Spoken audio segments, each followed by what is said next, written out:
perkenalkan nama saya Jacinta Soraya. Saya dari Logistik Perdagangan Internasional 2B Pagi dengan NIM 4132001058. Di sini saya ingin menjelaskan tentang laporan analisis dan laporan keuangan perusahaan manufaktur dari PT Gudang Garam. Dan pertama saya ingin menjelaskan tentang gambaran umum perusahaan PT Gudang Garam, di mana PT Gudang Garam Tbk ini atau disebut dengan perseroan yang semula bernama perusahaan Rokok Tejab Gudang Garam Kendiri, maka didirikan pada Akta Suroso SH Wakil Notari Sementara di Kendiri tanggal 30 Juni 1971 nomor 10 diubah dengan Akta Notaris yang sama pada tanggal 13 Oktober 1971 dengan nomor 13. Dan akta-akta ini disetujui oleh Menteri Kehakiman dengan nomor JA 5/197/7 pada tanggal 17 November 1971 yang didaftarkan di Pengadilan Negeri Kendiri nomor 31/1971 dan nomor 32/1971 pada tanggal 26 November 1971 dan diumumkan dalam tambahan nomor 586 dan nomor 586 pada Berita Negara nomor 104 tanggal 28 Desember 1971 berubah menjadi firma, dan pada tahun 1971-nya itu menjadi perseroan terbatas. Operasi komersial dimulai pada tahun 1958. Dan di sini juga saya menjelaskan tentang analisis laporan keuangan. Yang pertama itu ada aset, di mana aset tersebut ada dibagi menjadi dua, aset lancar dan aset tidak lancar. Dan di sini saya ingin menjelaskan pertama-tama dengan aset lancar. Aset lancar itu di perbandingan, saya mendapatkan analisa di perbandingan kenaikan pada laporan PT Gudang Garam, perbandingan kenaikan pada tahun 2019 dan 2020, dan perbandingan kenaikan pada tahun 2019 perusahaan PT Gudang Garam mengalami kenaikan di bagian kas dan setara kas, di mana pada tahun 2019 persediaan terdapat 3.571.886 rupiah, maka pada tahun 2020-nya mengalami kenaikan menjadi 4.774.272 rupiah, dan perusahaan kembali penaikan di bagian piutang usaha pihak ketiga, di mana pada tahun 2019 terdapat 1.875.909 rupiah, maka di tahun 2020-nya mengalami kenaikan menjadi 2.556.127 rupiah, dan perusahaan lagi-lagi mengalami kenaikan di bagian beban bayar di muka, dan di tahun 2019-nya itu totalnya 271.314, maka di tahun 2020-nya menjadi 367.231 rupiah, dan perbandingan penurunannya itu yang saya analisa pada di perusahaan PT Gudang Garam pada tahun 2019, perusahaan PT Gudang Garam ini mengalami penurunan di bagian persediaan, di mana pada tahun 2019-nya persediaan tersebut terdapat 42.847.314, maka mengalami penurunan di tahun 2020-nya menjadi 39.894.523 rupiah, dan tahun 2019-nya perusahaan juga mengalami penurunan di bagian PPN dibayar muka, yang di tahun 2019 terdapat 3.223.684 rupiah, maka di tahun 2020-nya mengalami penurunan drastis menjadi sebesar 1.680.362 rupiah. Lalu perusahaan mengalami penurunan lagi di bagian aset lancar lainnya pada tahun 2019 itu sebesar 291.026 rupiah, maka di tahun 2020-nya mengalami penurunan menjadi Rp265.414 dan total aset lancar seluruhnya pada tahun 2019 menjadi Rp52.881.133 dan di tahun 2020-nya menjadi Rp49.537.929. Dan selanjutnya saya ingin menjelaskan tentang aset tidak lancar. pada tanggal 31 Desember 2019-2020 dan di mana saya ingin menjelaskan pertama-tama tentang perbandingan kenaikan perusahaan PT Gudang Garam pada aset tidak lancar di bagian aset tetap bersih pada tahun 2019 terdapat ada Rp25.373.983 dan perusahaan mengalami kenaikan pada tahun 2020-nya sebesar Rp27.605.038 dan perusahaan juga mengalami kenaikan di bagian aset hak guna bersih di mana pada tahun 2019 perusahaan tidak dapat sama sekali, tetapi pada tahun 2020-nya mengalami peningkatan menjadi Rp73.206 dan perbandingan penurunan bagi perusahaan di bagian aset pajak tangguh bersih di mana pada tahun 2019-nya perusahaan mengalami penurunan di bidang aset pajak tangguhan bersih yang di mana pada tahun 2019 sebesar Rp143.510 pada saat tahun 2020-nya mengalami penurunan menjadi Rp41.905 dan perusahaan juga mengalami kekurangan lagi pada tahun 2019-nya di bagian pajak penghasil dibayar di muka sebesar Rp72.392 menjadi turun pada tahun 2020 sebesar Rp39.760 dan perusahaan lagi-lagi mengalami penurunan di bagian aset tidak lancar lainnya di tahun 2019 sebesar Rp976.256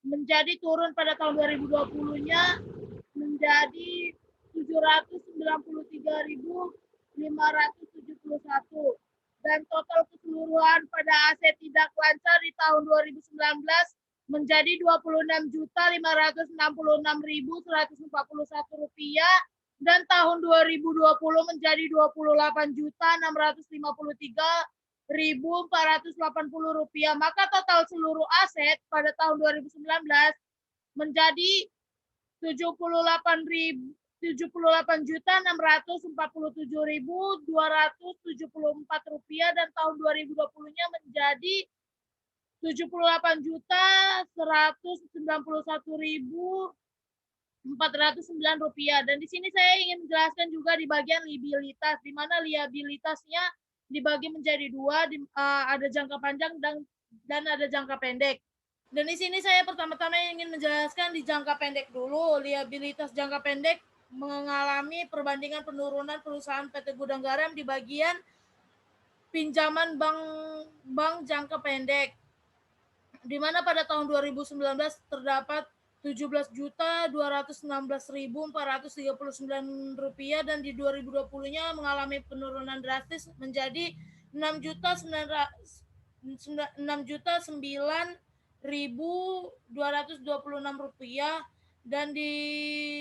dan perusahaan juga mengalami penurunan di utang usaha dan utang usaha itu dari 2019 itu ada Rp1.267.463 dan di 2020-nya mengalami penurunan menjadi Rp1.123.703. Dan lagi-lagi perusahaan PT Gudang Garam mengalami penurunan di bagian utang pajak di tahun 2019 ada Rp490.676 dan di 2020-nya Rp215.747.000. Dan lagi-lagi perusahaan PT Gudang Garam mengalami penurunan di beban akrual. Pada tahun 2019 terdapat Rp190.871 dan di 2020-nya menjadi turun drastis menjadi 548, dan lagi-lagi perusahaan juga mengalami penurunan di liabilitas jangka pendek lainnya. Pada tahun 2019 ada 958.362 rupiah, dan di 2020-nya ada 502.636 rupiah.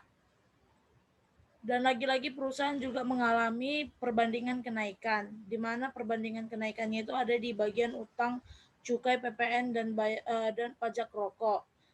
Pada tahun 2019 itu ada 5.084.916 rupiah, dan di 2020-nya ada 9.059.132 rupiah.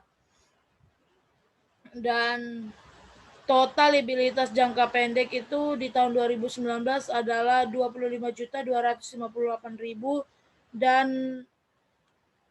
di 25.258.727 rupiah, dan di tahun 2020-nya itu total liabilitas jangka pendeknya ada 17.992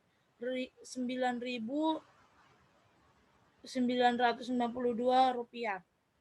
Dan liabilitas jangka panjang itu mengalami penurunan di bagian pinjaman bank jangka panjang setelah dikurangin bagian yang jatuh tempo dalam 1 tahun. Itu ada di tahun 2019 sebesar 176.667 rupiah, dan di tahun 2020-nya mengalami penurunan menjadi 156.667 rupiah. Dan perusahaan juga mengalami penurunan di liabilitas pajak tangguhan bersih, di mana tahun 2019 itu ada 515.298 rupiah, dan di 2020-nya mengalami penurunan menjadi 506.208 rupiah, dan total liabilitas jangka panjang adalah 2.457.789, dan di tahun 2020-nya itu ada 2.658.949, dan total liabilitas seluruhnya itu pada tahun 2019 ada 27.716.516 rupiah, dan di tahun 2020-nya ada 19.668.941 rupiah. Dan di sini saya juga akan menjelaskan tentang ekuitas, di mana modal saham nilai nominal itu ada 500 rupiah penuh itu per sahamnya, dan modal dasarnya itu ada 2.316 triliun. Dan di sini di ekuitas ini perusahaan PT Gudang Garam mengalami penetapan dan peningkatan, tidak ada penurunan, di mana penetapan itu terdiri dari modal ditempatkan dan disetor penuh pada tahun 2019 itu ada 962.044 rupiah, dan di 2020-nya itu tetap menjadi 662.044, dan ada agio saham, selisih transaksi dengan pihak non pendalian, saldo laba, dan dicadangkan itu mengalami penetapan baik di tahun 2019 dan di 2020 tidak ada penurunan dan tidak ada kenaikan. Dan perusahaan mengalami kenaikan di ekuitas itu di bagian belum dicadangkan, di mana tahun 2019 itu ada 49.748.338 rupiah, dan di tahun 2020-nya itu mengalami peningkatan menjadi 57.340.043 rupiah. Dan perusahaan juga mengalami kenaikan di ekuitas yang dapat diatribusikan kepada pemilik entitas induk, di mana tahun 2019-nya itu ada 50.930.703 rupiah, dan di tahun 2020-nya mengalami peningkatan menjadi 58.522.408 rupiah.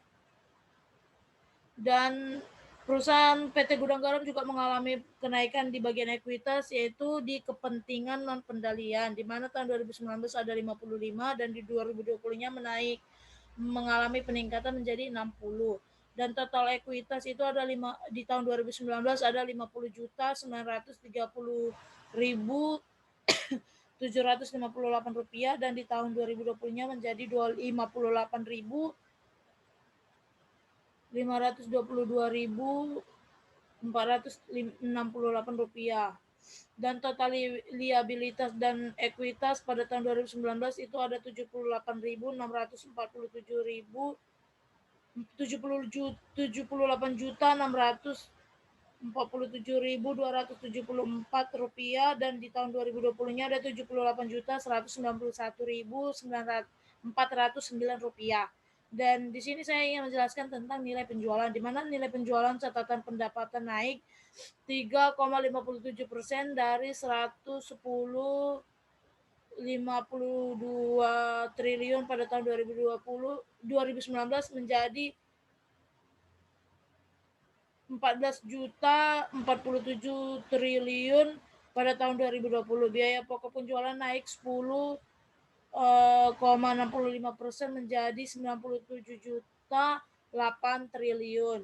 Pada 2020 periode sama tahun sebelumnya itu menjadi 87,74 triliun. Dan saya juga ingin menjelaskan tentang laba rugi perusahaan setelah pajak, di mana perusahaan mengalami penurunan di tahun 2019 di bagian bruto. Bruto itu di tahun 2019 ada 22.783.255 rupiah. Di tahun 2020-nya mengalami penurunan drastis sebesar 17.388.244 rupiah dan lagi-lagi perusahaan mengalami penurunan di pendapatan lainnya pada tahun 2019 sebesar 327.433 rupiah dan di 2020-nya adalah 281.559 dan beban usaha juga mengalami penurunan.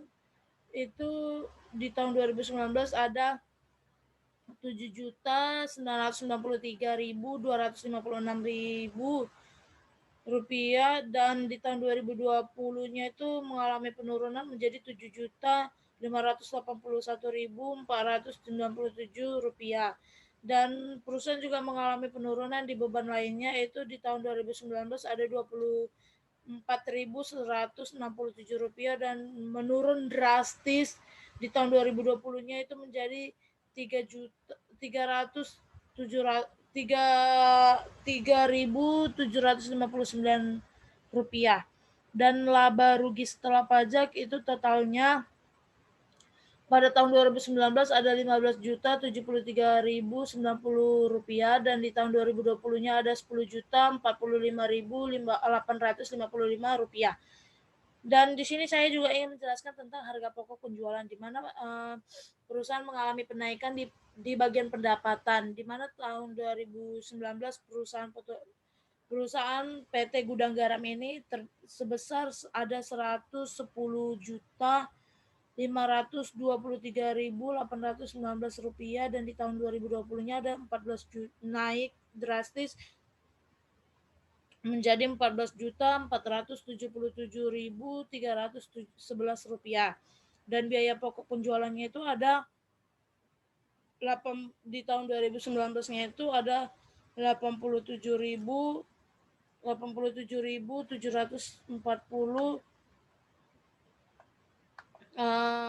87.740.564 rupiah dan di tahun 2020-nya mengalami peningkatan menjadi 97.089.667 rupiah. Dan saya menyimpulkan dari seluruhnya yaitu pada tanggal 31 Desember jika suku bunga pada tanggal tersebut lebih rendah atau tinggi 25 basis poin dengan semua variabel lain tetap, maka laba tahun berjalan lebih tinggi atau rendah sebesar 26.174 juta, maka pada tanggal 31 Desember 2020 jika uang saku pada tanggal tersebut lebih tinggi atau rendah 25 basis per poin itu dengan semua variabel lain tetap, maka laba untuk tahun berjalan lebih tinggi atau rendah sebesar 3.005.000 juta. dan transaksi pembelian aset tetap dan persediaan menyebabkan perseroan dan entitas anak terekspos resiko nilai tukar valuta asing. Resiko ini berkurang dengan melakukan penjualan ekspor perseroan dan entitas anak memonitor dan mengelola resiko ini dengan mengedepankan liabilitas keuangan dalam valuta asing dan aset keuangan dalam valuta asing terkait dan melakukan pembelian valuta asing pada spot rate saat diperlukan. Sekian dari saya, terima kasih.